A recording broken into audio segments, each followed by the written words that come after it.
December, and there's reason to believe maybe this year will be better than the last.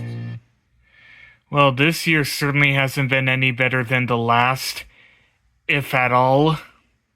The same guy who couldn't cope with taking an L in 2020 became president again after taking advantage of a country mad at Blue Team who wasn't helping a poor economic situation, which has in turn resulted in him tearing the country apart economically further by placing taxes on all of us disguised as tariffs, because tariffs aren't the same as taxes because it has a different name, I swear. Yes, I know a lot of people would be decisive and baffled as to why somebody would vote for someone who had a clear record of mismanagement with the same office as before, but as a reminder, he talks so much about the economy, especially because so many were struggling to afford rent, groceries, energy, and more, and many truly believed he was gonna make things better, even though it turned out to be a con in the end. Hence why many voted for him, and maybe a little bit because of the borderline blackmail to the entire country of violence if he didn't win the election. Open the door and nobody will be hurt. And has in turn almost completely destroyed America's relationship with the world, begun a borderline ethnic cleansing campaign disguised as a campaign to rid the country of dangerous criminals, suppress or at least attempt to suppress free speech that he doesn't like, and borderline declared that the only way he isn't going to be the president of the United States was over his dead body, under the guise of joking. Again, the Case South Carolina train collision was a curse and an omen, because the Amtrak locomotive that was wrecked there was numbered 47. Yet, despite him trying to enforce his dystopian agenda, and especially gaslight millions of people into thinking that he's helping them, millions of Americans have stood up and spoke out, and still are today, since so many know how that one poem ends, and know that only over so many millions of people's dead bodies will free speech in America truly die. There's so much more, but I think the party of free speech is now trying to dox me for not liking their glorious leader. But I don't think many people will even watching this, so oh well. On top of that, one of, if not the most polarizing death of all time happened as Charlie Kirk was assassinated in Utah. Rob Reiner was murdered by his son.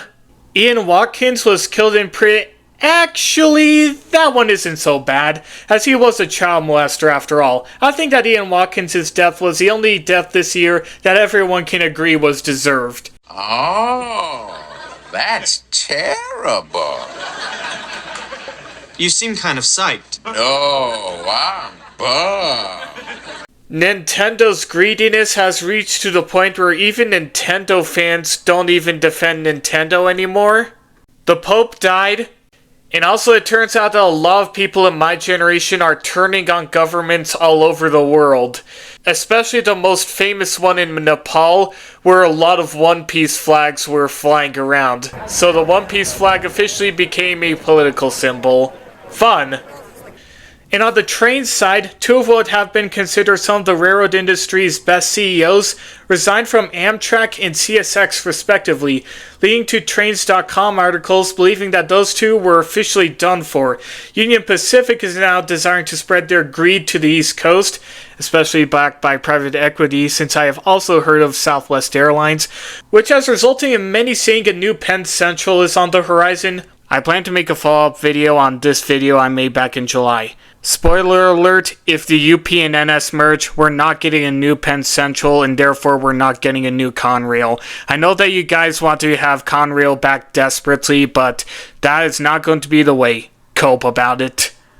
But anyways, people thinking Conrail will come back because they think Penn Central will come back, but for me, thinking that maybe railroad nationalization might be a good thing after all. Track nationalization anyways, I'll make a future video about that. Eventually. And both Metra and SEPTA's fiscal cliffs were near, resulting in both putting out operating budgets with vastly reduced service and higher fares. But thankfully, the state of Illinois and Pennsylvania's governor intervened for Metra and SEPTA, so service won't be reduced, at least for now. Seeing everything that has happened over this year, how the angels in heaven have still managed to convince God to not kill off all of humanity is beyond me at this point. So yeah, this year blew, but at least All Engines Go was cancelled, so at least that was something good. Yet, despite all of that, I still managed to have a bit of a good year this year, and over this year, I managed to grow my audience quite a bit. I have also joined the Engines of series club with Engines of the Rio Grande. I met a train YouTuber and collaborated with another train YouTuber. Kinda. So I have had some fun with all sorts of things with my channel. Now I am happy with what I accomplished this year, especially since I got a lot more of an audience even without posting 20-minute train meme compilations. In this end of year special, I'm going to talk about some of the videos I made over this year and what I hope to do in 2026. So, to begin my end of year special after a year of hell and high water...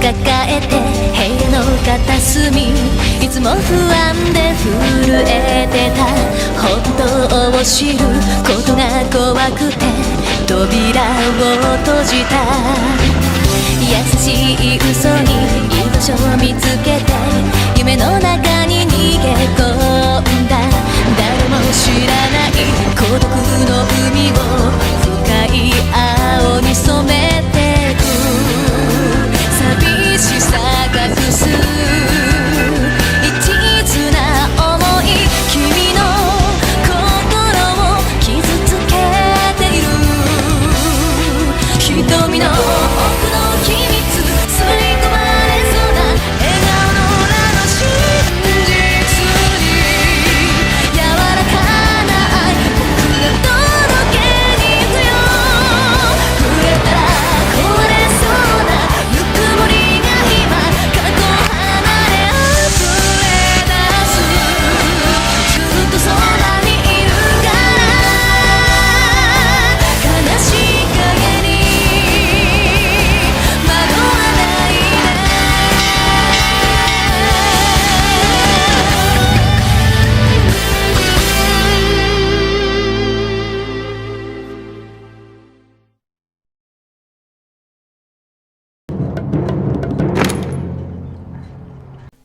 First, this year for me was a time of experimentation. Some mentions include a video talking about a review of a movie I consider lackluster, as well as a video of me talking about said movie. First off, the Nostalgia Critic, why does Doug Walker kinda look like my dad? Review of Magic Railroad. For the most part, this is me talking about what I thought Doug got right and wrong about the movie. So immediately, you're hoping Mr. Rogers' trolley comes in and kicks the oiled asses out of these characters, but unfortunately, we're not so lucky. I'm genuinely questioning if this guy hates, or at least hated, Thomas when this was made. Mostly. I will admit, I think there were some parts of the video that could have been cut, like the Mr. Rogers trolley part, and only after seeing a lot more of his older, man, I kinda wish the drawn thumbnails came back, and newer reviews, that's just something common he does in his videos, both older and newer. Honestly, I'm glad that it was received well. I was concerned that when it came to other people responding to other people's reviews, I thought a lot of the responses to reviews were people going that said thing that was reviewed and reviewed poorly was the best thing since sliced bread. But for a lot of people, including myself, Magic Railroad wasn't like that. So I felt like I did talk about most of the things I believe he was right about when it came to the movie, and what wasn't. I know some people would respond poorly to that video, and I was genuinely concerned about that, but I'm glad the responses weren't of anger or hate for the most part. Though, don't get me wrong, I don't hate Critic. I think a lot of his videos are good, and I think that when he does do sketches, whether they're from old or new reviews, many of them are pretty funny. Though I, like some others, don't think it's fair to treat his opinions on every movie he reviews as gospel or absolute. Heck, I sure as hell don't think Shea Frillis' placements of Cars in Cars 3 are gospel. I feel like it should be fair to agree with the critic about what said critic gets right about a piece of media, but also disagree if you believe he doesn't get the review quite right. Though I will admit, the sparkle sparkle sparkle bits were funny. Hey! Sparkle, sparkle, sparkle! Fuck yeah! Sparkle, sparkle, sparkle! Woo! Yeah! You're right, yeah! I even made them part of some of my videos.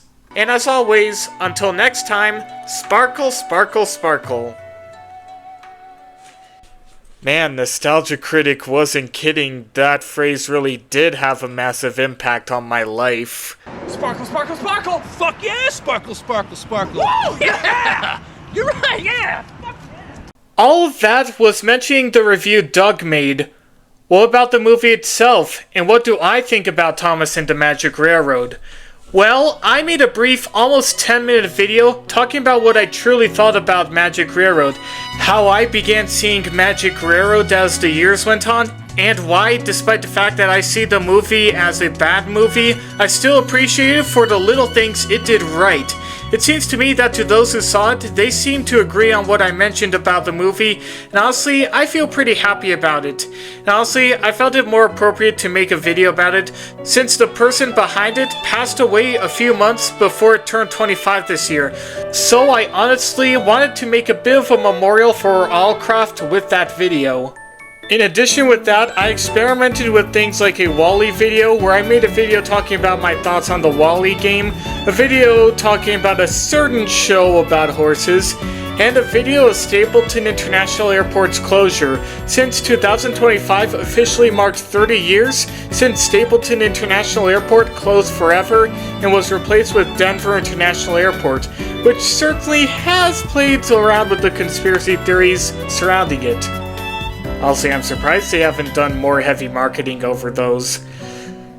I honestly expected that video to get double-digit views at best, but instead it got 13k views as of the making of this video, with a lot of people commenting about either traveling through the airport or what happened after the airport closed.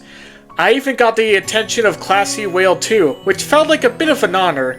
Some have mentioned that people hosted events on the closed airport in the months afterwards, and while I didn't mention this, my own dad actually went to a concert on the runway after the airport closed, which I wish I mentioned in the video in hindsight, but oh well. Overall, it was pretty fun doing some experiments with various videos. Though, what about my regular videos that I made over this year?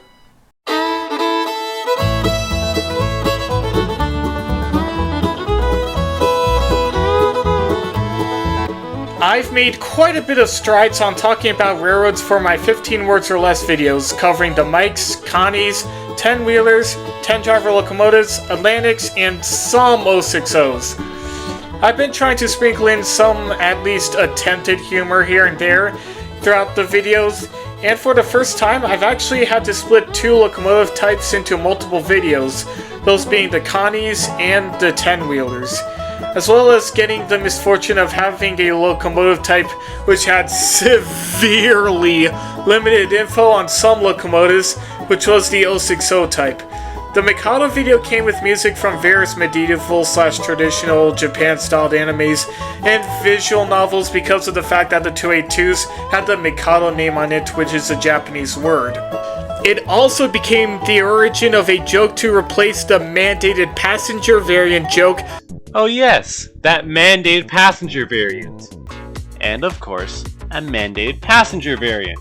Oh yes, did I mention mandated passenger variant? The mandated that is also being run straight into the ground, and that I will run into the ground even if I don't want to. Mandated logging variant. A mandated logging variant that worked up and down a 5% grade. Oh yeah, did I mention mandated logging variant? The mandated log. Yes, at least one of the types that I did this year, minus the Atlantics and Jubilees, have at least one of these. I've also mentioned things like mandated sugar variants and mandated cement variants too in some of the videos. This has also been the year where I introduced my first shorts 15 words or less, that being the Jubilees. I hope to make more of those shorts 15 words or less for any other locomotive types that didn't have very many locomotive type operators. In addition, there was also a side every active Amtrak route described in 15 words or less video that I chose to make to celebrate Amtrak's 54th anniversary. And since the Mardi Gras is now in operation, and anyone is wondering what I'd say about the Mardi Gras, it's this. Reconnecting several Gulf Coast states for the first time since '05 in a southern flavor. Over next year, I hope to do a redo of the 060 videos with more 060 operators that y'all mentioned, as well as the 262 types and 440 types, all in 15 words or less too, and hopefully the 260 types after the 440s. In addition to the 15 words or less videos, there is something else I started this year.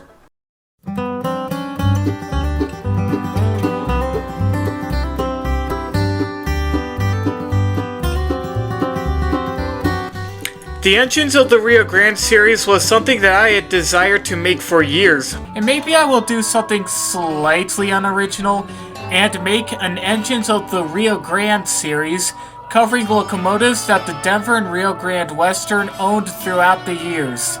But I never was able to do so since I had limited research and or limited editing tech.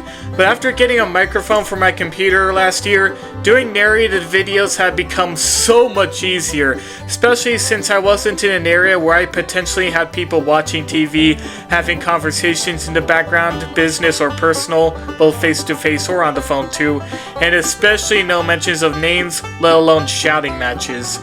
These semaphores are probably the most iconic of them, especially if you've watched America by Rail. From here to Lamy, it's all searchlights, but there will be a couple more semaphores as we head towards Albuquerque. When I first made the series, I wanted to start off with a locomotive that was most well known to people familiar with the Rio Grande, and that was the SD40T-2, to which I myself was also familiar with because of 5401. This year I've been filled with me covering most of the locomotives from the last 20 or so years of the Rio Grande. As I enter 2026, I hope to begin talking about the Rio Grande's steam locomotives, mainly the Rio Grande 2882s and 4664s first. Afterwards, oh boy, it'll be tough to get steam footage for anything that isn't the narrow gauge.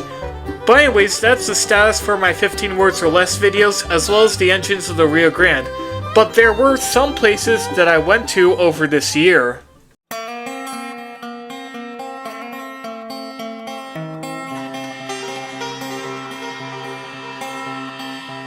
My trip in March to Portland and along the Empire Builder was just a big dream come true. I mentioned originally that I wanted to go to Japan. In addition, I have another upcoming spring break trip, and we're still looking at where to go for that spring break now that Mom's finished college. So far, things may be pointing to we could be going to Japan, but until something is cemented, that's only a thought. But I realized that was going to be an incredibly daunting task that I wouldn't be able to accomplish without my parents. Not to mention that my college's spring breaks are usually a week long, and you can only do so much in 1 week, especially if you don't want to ditch any classes. Don't believe me? In 2017, my family went to Thailand while I was still in hell, aka middle school. And it took 2 weeks, but school ran through one of those weeks, so me and my parents had to excuse myself from classes during those days that would normally be a school day. Then in 2019, when we went to Central Europe, I had to be excused from at least 2 days of school for the trip. I have since determined that I would only be able to make an international trip to somewhere like Britain or Japan if I had a lot more than just a week to do so. No, I'm not traveling during winter break. We tend to do something else during winter break. Anyways, I accepted my dad's Christmas offer to go ride the Empire Builder because I knew of a lot more in the places that he wanted to take me that were either part of my childhood or I wanted to see. The Empire Builder trip was just an opportunity I could not resist. We did also go up the Columbia River Gorge where we went to the Oregon Trunk Bridge to see Union Pacific and BNSF trains. while seeing some more trains along the way and eating at Hood River. Also, for some reason, it was only after we went to Cellulo Park that we actually started seeing trains along the Union Pacific line. The next day, I did do some rail fanning at Portland Union Station while seeing the Coast Starlight, Amtrak Cascades, and Empire Builder. Honestly, I think I took that shot with the Amtrak Horizon cars on the Cascades for granted, as only a week afterwards they were all pulled for corrosion, and while they were being fixed to get rid of the corrosion, I felt like I took that shot as just a regular thing that wasn't gonna change. Now I kinda do have more appreciation for getting that train, especially since the Horizons are likely gonna be the first to go after the Aero sets come into the picture, even though they are set to come back next year. However, I think the highlight of being in Portland was going to the ORHF, when I saw two of the most well-known excursion stars, SP4449 and SPNS 700. You would not believe the excitement I had when I first saw those. Hello there. By the way, in way up there.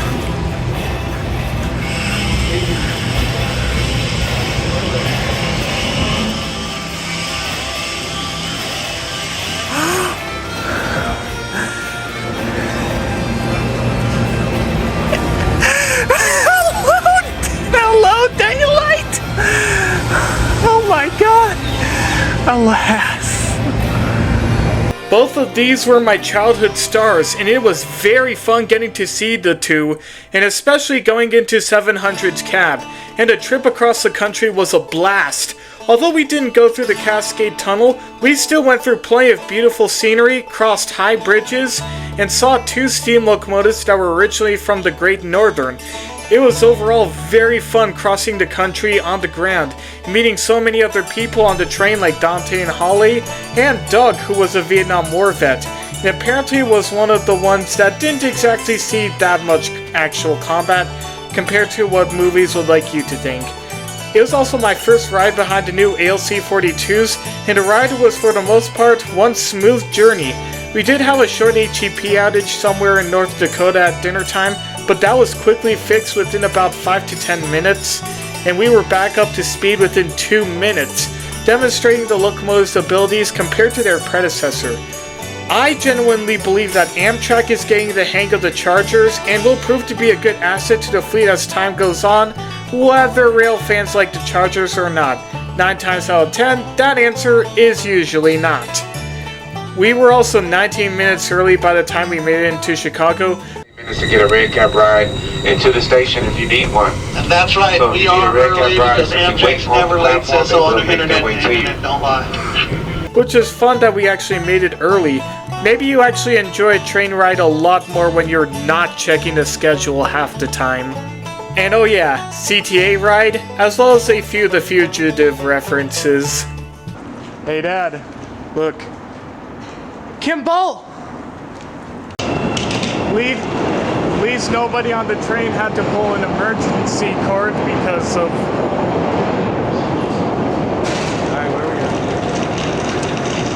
Of course, that was just one of 3 trips on Amtrak I went on this year, with the trip on the Winter Park Express happening prior to the Empire Builder trip, where my family and I went to Winter Park, which was the first time since, 2018, since I went on the Winter Park Express. So I really got to take the WPE more often, but that was pretty fun.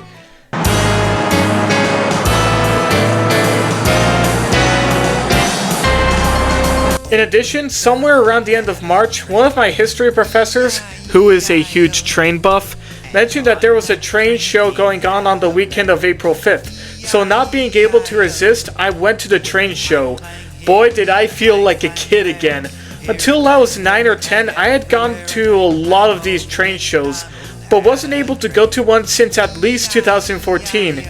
There were quite a lot of things to see at the train show, and it wasn't limited to entirely model trains, as there was a live steam Burlington Route Hudson that was there as well, likely being demonstrated.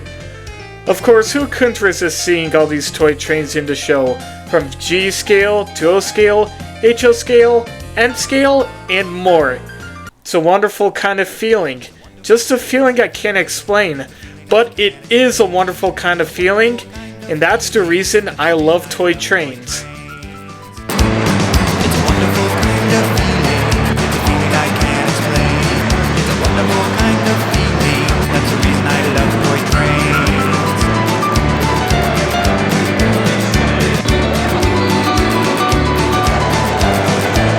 I also went to another train show in Longmont, Colorado a few weeks ago. It wasn't as big as the one in Denver, but it was still fun. And of course, since it was in December, there was quite a lot more Christmas stuff with the trains.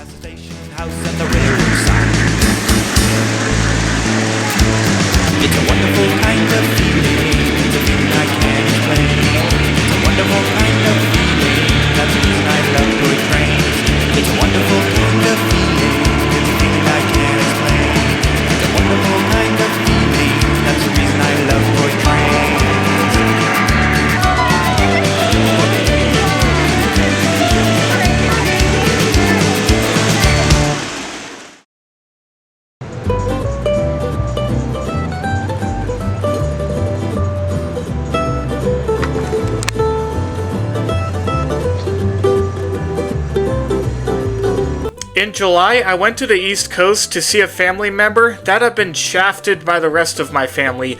I don't want to get too much into it, but something happened a little over 10 years ago that resulted in him not communicating with most of the rest of us, my dad and I, for some time. Though no, he's not a conspiracy nut or anything.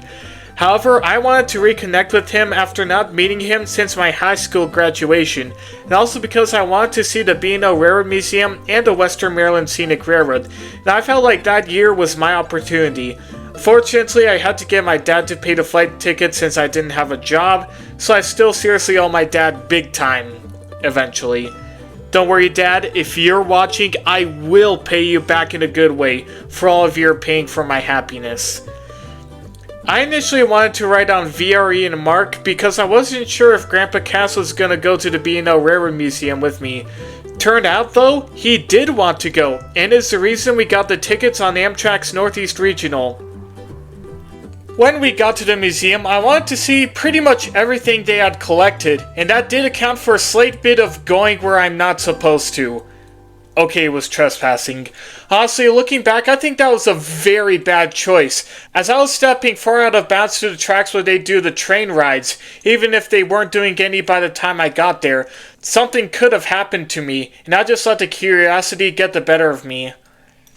So, please do not do what I did back there. Also, this locomotive, CSX 1507, wasn't visiting, it was retired and on display at the museum.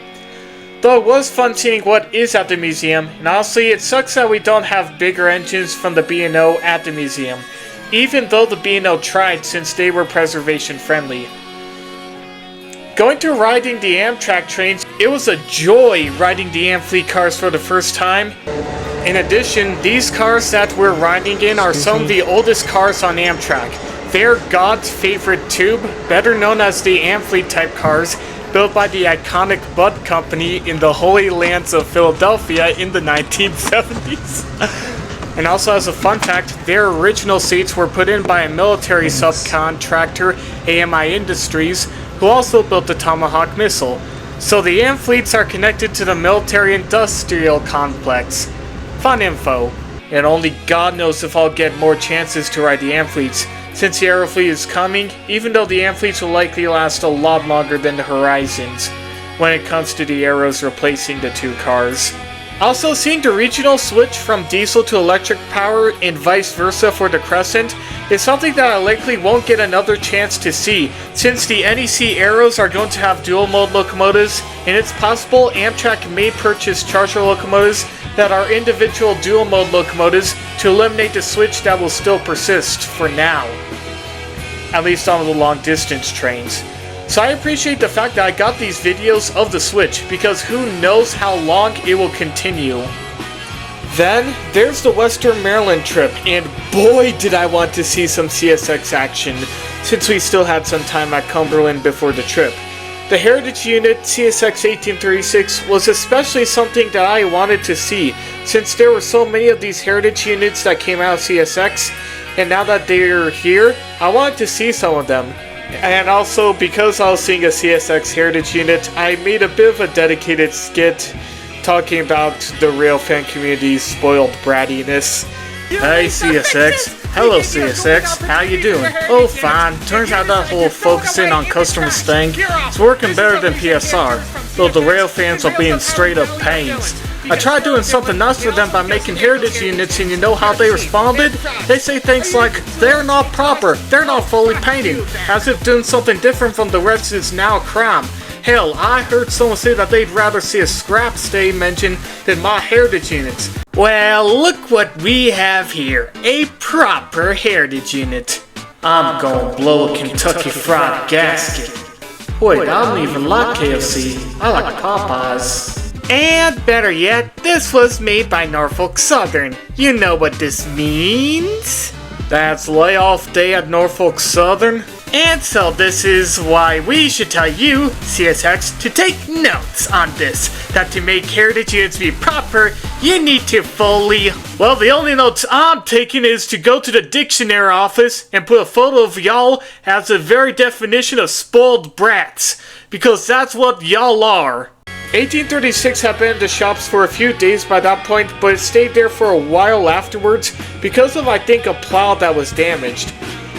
In addition, that was one of only 2 times that I saw a Dash 8 on any Class 1 railroad this year.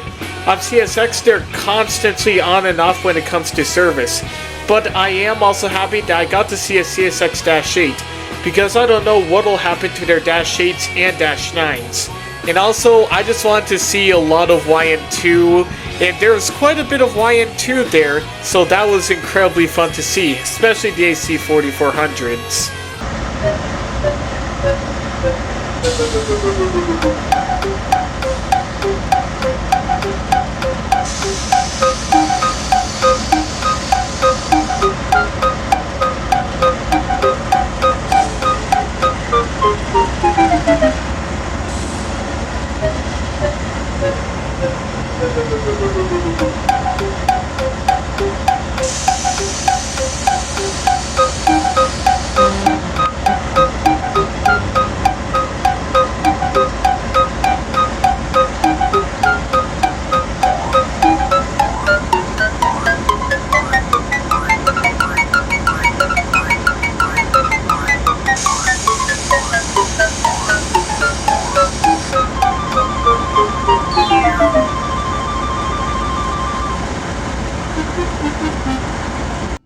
As for the ride on the Western Maryland Scenic Railroad, that has been my first ever trip behind a standard gauge steam locomotive.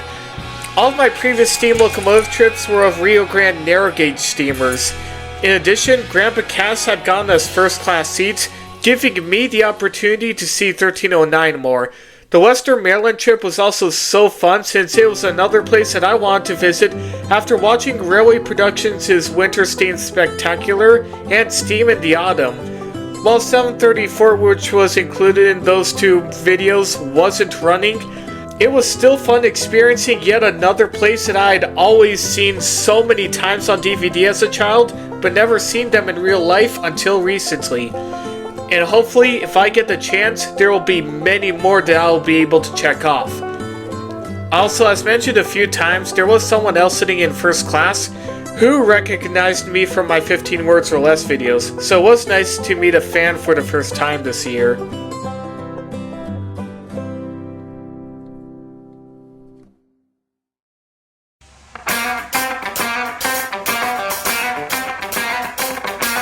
Overall, I've gone quite a bit on my regular railfanning trips over this year, including a fake bonnet Dash 9-liter.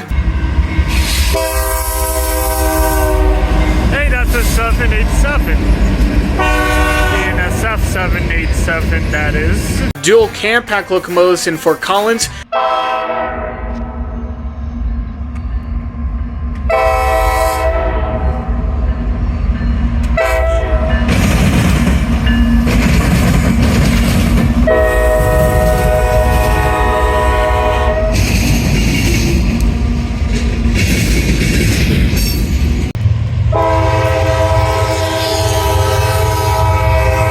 Thoroughbred!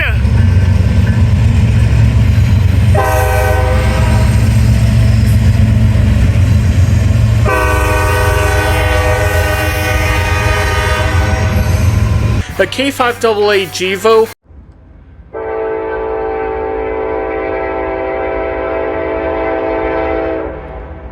You're kidding me, right?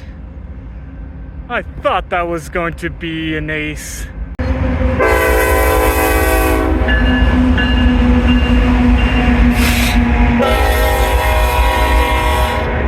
Amtrak's Operation Lifesaver Unit.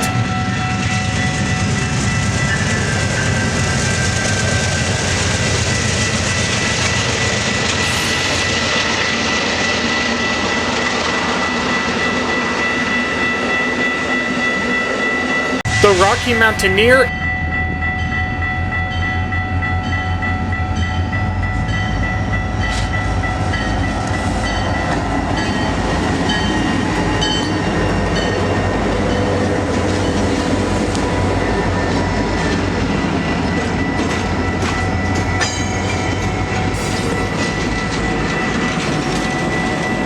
And a Dash 8 leader. Oh, hell yeah!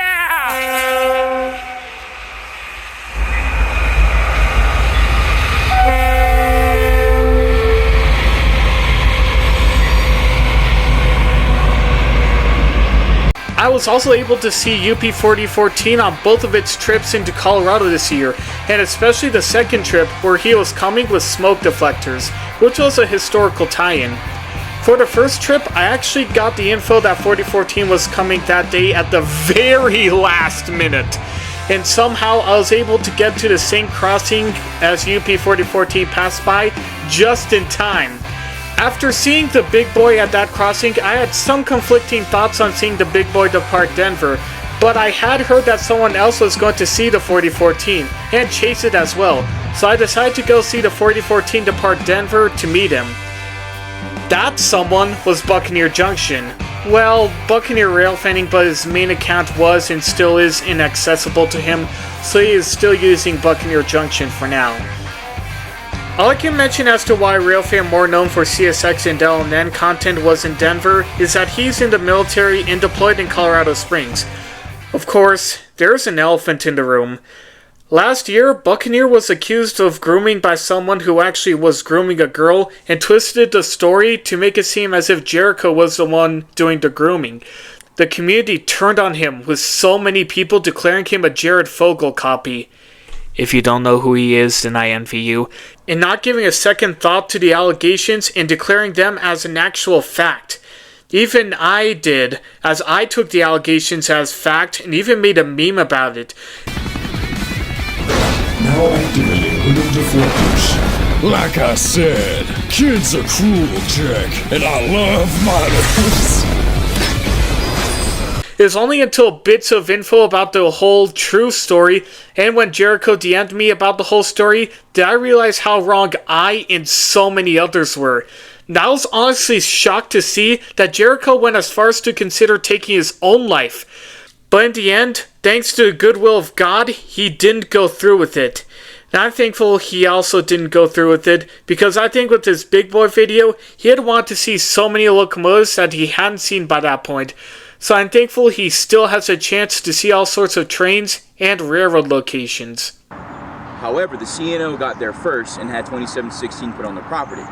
When the LNN found out, the LNN was like, you know what, fuck you, and scrapped 1962 on the spot right outside of the museum grounds. Oh, fuck! Yeah, because they fucking betrayed the LNN. As for the second Big Boy trip though, he unfortunately wasn't able to go and see it because he had work. But at least he was happy I enjoyed the trip.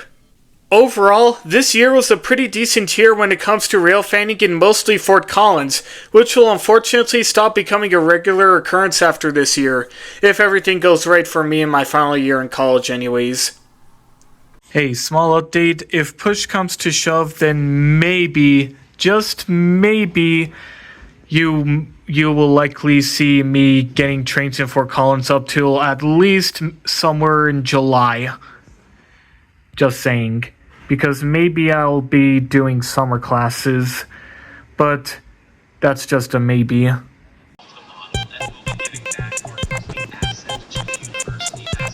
In addition, I've been streaming quite a bit over this year, mainly with Railroader, where streaming Railroader has been one of my most prominent things to do over this year, especially continuing on operating a railroad in full scale, kind of like Sid Meier's Railroads and Railroad Tycoon, but you can actually drive the trains yourself.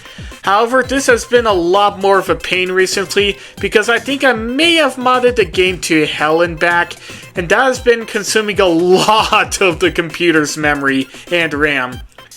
I hope to add a graphics card and a memory card for my computer soon, so I hope this issue won't be as prominent when I stream Railroader on the PC in 2026. Other 2025 streaming was mostly of Mario Kart 8 Deluxe, no I am not getting the Switch 2, and Splatoon 3. When it comes to my Nintendo Switch, as well as getting more comfortable with streaming games like Yakuza, Okami, seriously, the words for Great God and Wolf are almost the same in Japanese. I genuinely wonder how the hell the first Japanese people who saw wolves came to the conclusion that wolves were gods.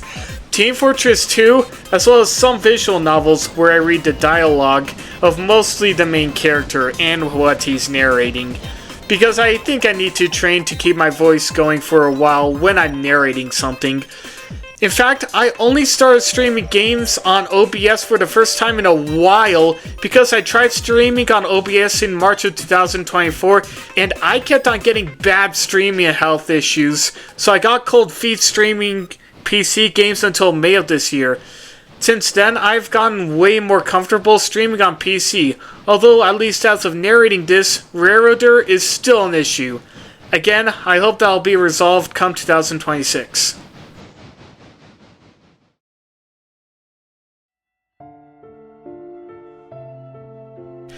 I've had many fun moments this year, but I've also had many moments where I was feeling depressed or didn't want to be part of the things that I've liked for years. Earlier this year, I watched a video that Gaming Railfanner uploaded about AG Railfan, and for the first time in my life, I truly didn't want to be a railfan, because I started to believe that if I openly talked about being a railfan, people would see me not as some nerd, but a menace to society, and treat me as if I were a brony, a weeb, trust me I know the weeb part, a FNAF fan, or some other thing that vast majorities of the internet hate because of either its fandom or because they would think that it's fun to hate something. This fear was further justified when I got this comment on a short I posted. Also, this part is super rich coming from someone who can only find twin-engined white planes 90 to 99% of the time. Fortunately, I got over those fears, and fortunately, I still love railfanning, and I continue to railfan, and love trains. In addition, this seems like the first year that I realized that I took my parents, and even my own life for granted. I had a nightmare earlier this year where my mom told me that my dad was killed in a plane crash, and while it fortunately was a dream, that didn't actually happen, I still realized that actually has a chance of happening. Then there was the fact that earlier this month, I was almost killed by an incredibly careless driver. I was trying to cross the street and she came from a parking lot but didn't slow down because she was looking down. And then when she looked up, she just kept going, not even thinking to brake once, and I had to jump to save myself.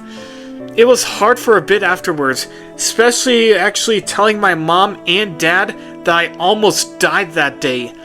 I want to cry because of the shock from that incident, since so many people are killed by careless or drunk drivers, and I just so happen to be alive now.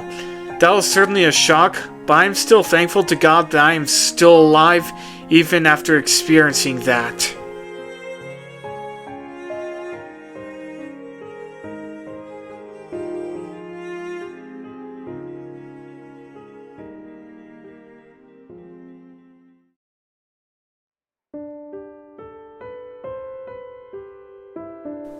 But either way, what are my plans this upcoming year? Well, for the beginning of this year, I want to make a video talking about steam locomotive classes that almost got preserved in one way or another, but never made it into preservation. After that, my plans are to remake my 2021 Amtrak and Caltrain videos, albeit in a 3-part series compared to a 4-part series.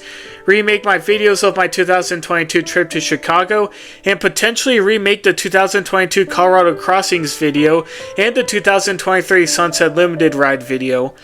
Other than that, apart from the 15 words or less and the engines of the Rio Grande videos, I don't know what I'll do come 2026.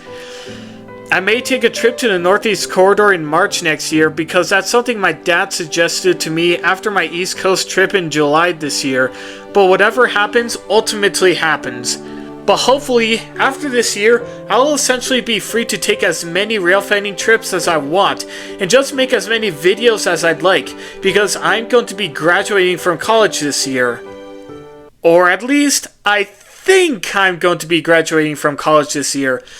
I don't want to get too much into it, but issues relating to me getting enough credits to graduate has caused me to come up short to where I may have to take summer classes, go to a community college at worst case scenario, but at the moment I am currently trying to study up for CLEP exams.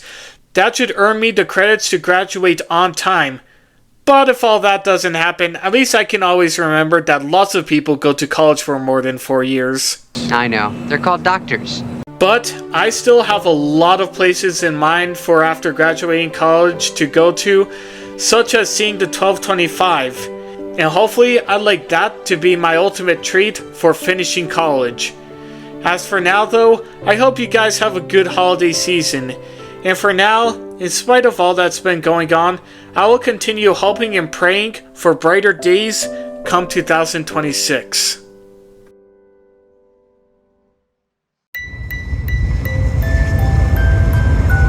Hello everybody, and Merry Christmas. This year has been pretty long, pretty stressful, arguably kind of scary, and I wouldn't blame you for thinking that next year wouldn't be any better, but despite every sign of a year being bad, I've tried to make this year as good as I could make it be, even if it ends up completely terrible in the end. And I believe that that's what I've done.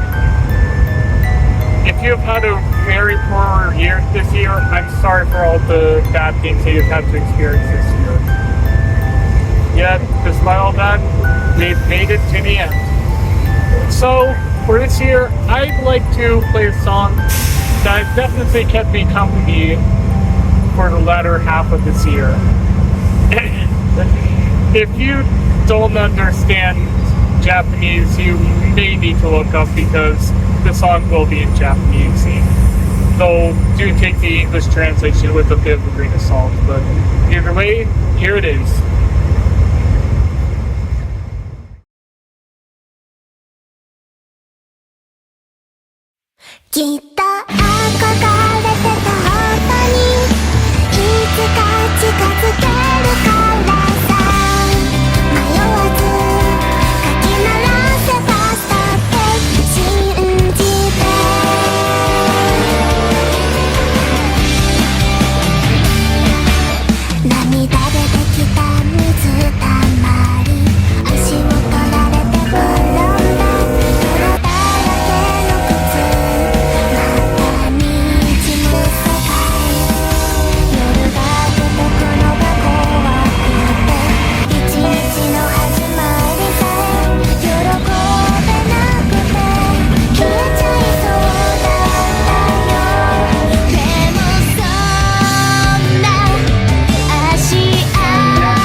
18 and 50.